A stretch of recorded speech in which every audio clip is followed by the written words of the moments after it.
What's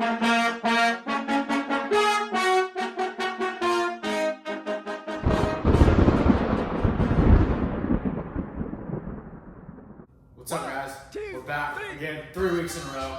Trace. Next time will be Quattro. And we got hot takes coming for you right away because y'all liked that one last time. We're going to be doing that every week from now on, probably. Matt Ryan will be a Hall of Famer. His resume: 4-time Pro Bowler, 1-time First Team All-Pro, 2016 MVP, 2016 Offensive Player of the Year, and 2008 Rookie of the Year. His career stats: almost 60,000 passing yards, 367 touchdowns in 14 seasons, 65.5 completion percentage, and 170 interceptions. That's better than the 2-to-1 ratio for touchdowns and interceptions. In the NFL, anything better than 2-to-1 I'd consider good, especially for the windows that those guys are bouncing to. In his peak seasons from 2011 to 2019, Matt Ryan averaged a 67.3 completion percentage. He had 10 straight seasons with 4,000 passing yards, which is really impressive because that's really good. Yeah. He averaged 28.1 touchdowns. There's 2 outliers in there. His 38 touchdowns were in his MVP year, and his 35 touchdowns was just another year that he was really good. Interceptions have been a problem outside of the 2 seasons where he only averaged 7, but he's averaged about 13, 12 and a half interceptions for those 8 seasons, which isn't great, but it's also not bad when you're throwing that many touchdowns as well. In his MVP season was one of the most dominant quarterback seasons of all time with a 6-to-1 touchdown interception ratio, which is absolutely absurd. You just heard me talk about how 2-to-1 is considered good.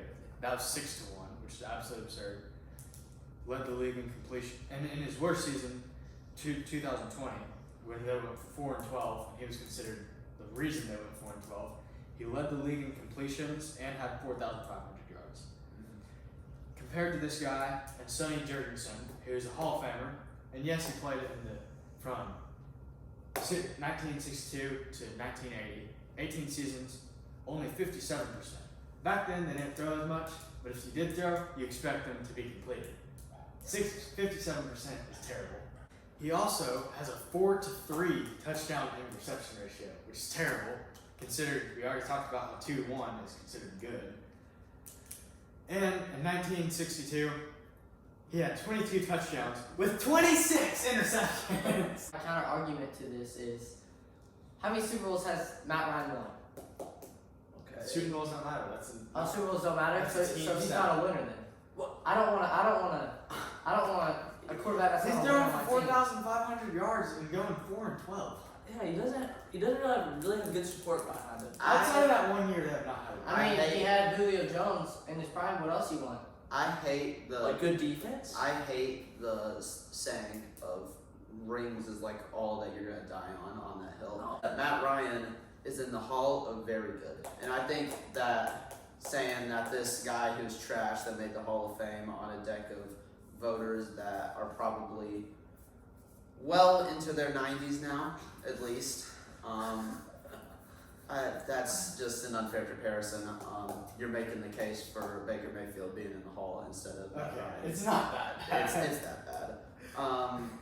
So I think that's a pretty unfair point. But Matt Ryan is good. I mean, we can't deny that, but I don't think he's Hall of Fame. Especially if you're the best in the league that year, I think Sean has to go Hall of Fame.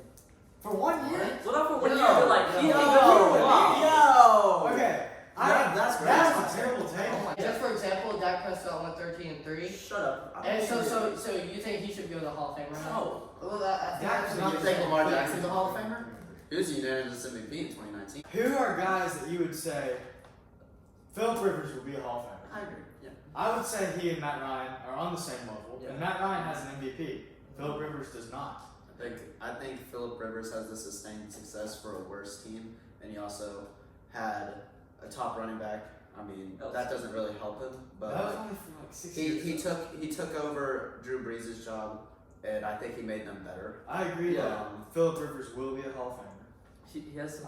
He played for a very long time. I would say, let's say Matt Ryan retired now after playing 14 seasons. Compared to what did Rivers play? He was in US 17. class. Yeah, 17. So 17, 18, whatever it was. I'd say 14 compared to that, and Matt Ryan's got the MVP. I feel like if you're going to put Phillip in the Hall of Fame, you got to put Matt Ryan. I think he's right there with Rivers, like y'all said. So if Rivers gets in the Hall of Fame, I think you have to put Ryan with him as well. Yeah. But Take Eli Manning's 2 Super Bowls away, and I'd say he's on the same level as Matt Ryan. Yeah, but you need Eli would definitely go. He beat Brady twice. Eli's undoubtedly a Hall of Famer. Yeah, for sure, but I'd say they're on the same level skill-wise. So. But do you think Between- Ryan should I be? think him, Rivers, and Ryan are all right there. You think Ryan should be first ballot, or do you think it's? No, No, absolutely. This is just a terrible class. Like this class right now, this class was terrible. Yeah. I don't know how DeMarcus Ware was not a first ballot. Yeah. Like this class was terrible. Our next take is if Nick Saban never left Michigan State, they would have an Alabama type dynasty. No.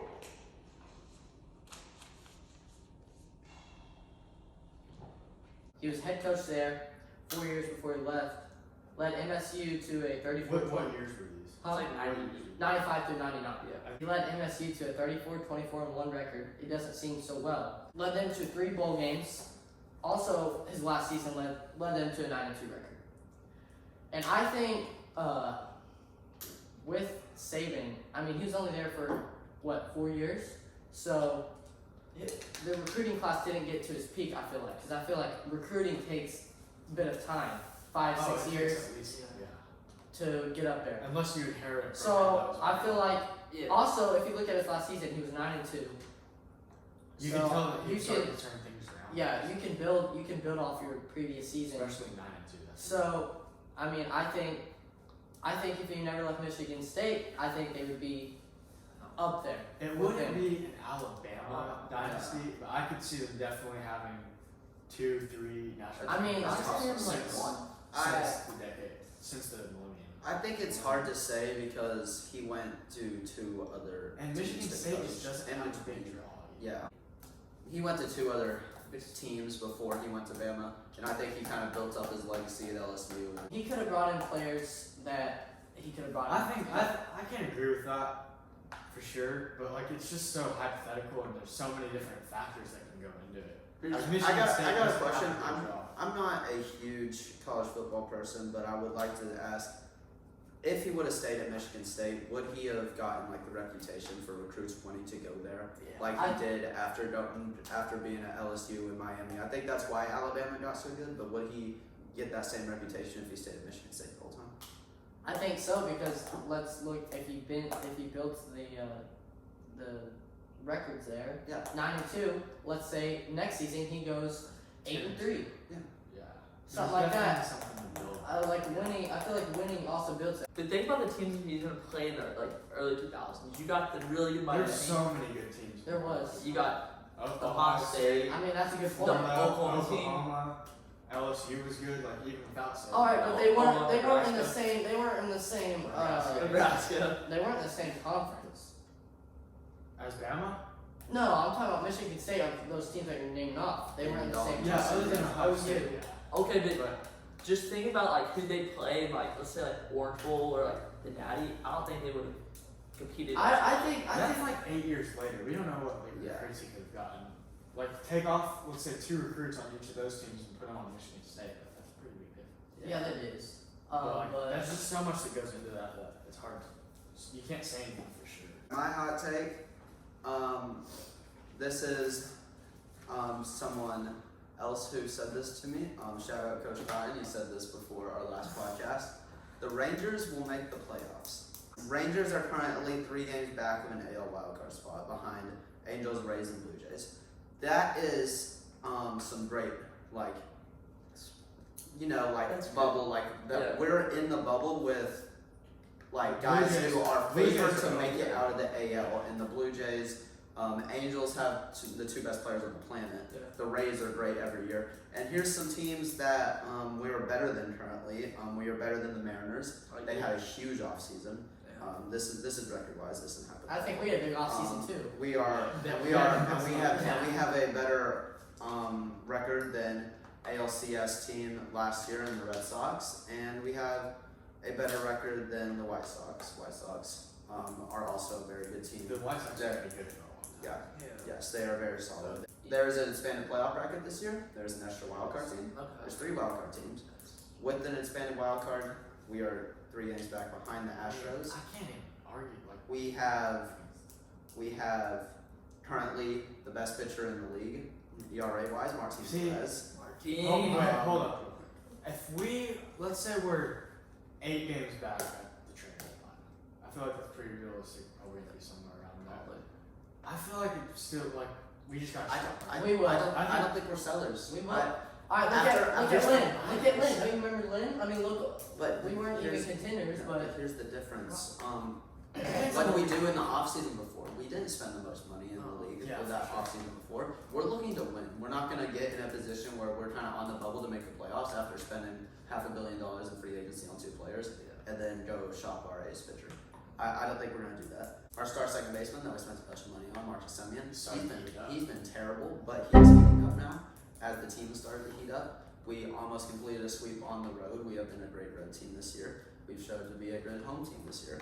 We are right at 500 currently, and I think a hot streak here, a cold streak here. I think we're going to finish a couple games above 500, especially if Martin Perez continues his dominance.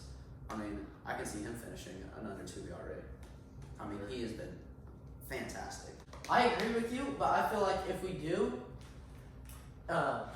if we are gonna make the playoffs, we're gonna have to beat our division opponents, like the Astros. We're gonna have to beat them the next two series. Yeah, we got 2. We have a team that's going to win the division, obviously. Then we got a team who we're going to be fighting against in the wild card, and either the Angels or the Astros. Whoever wins is probably going to be the Angels. We are going to have to keep beating the Mariners when we play them, and we are going to have to at least split with the Angels and hope that they lose some other series. We are definitely on the bubble, and we are on the outside looking in, but I think we got a good shot. Hot take. I think. So you know how UCF claimed they won the Natty in 2018, right? Yes. Right. I think if they allowed like group of 5 conferences to play in the playoff, I think they would have won that actual Natty. Won the actual Natty? That's a good take. I agree with you. But didn't they beat Auburn that They year? beat Auburn They in beat the bowl Auburn. game, and Auburn beat Alabama and Georgia.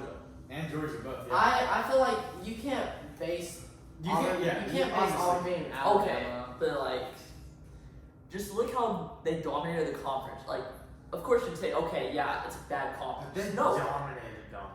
Yes. They had a. And Auburn's a big win too. Yeah. And didn't they have Destroying? No, No. he was off the team a couple years earlier. They had Shaquem Griffin. Mackenzie Milton went off that year. Probably a dark horse. Yeah. The dark. That's next year though. Yeah. He was probably a dark horse for Heisman. They also beat a really good Cincinnati team with a young Desmond Ritter. Alright, but you're telling me they could win the national championship. Yes. That's my biggest gripe about college football, and that's why I don't like college football, is the fact that you can be so good, and just because you don't play in one of the big conferences, I think it's completely biased on who makes the Final Four. Subscribe to the Spotify link in that description. And we out.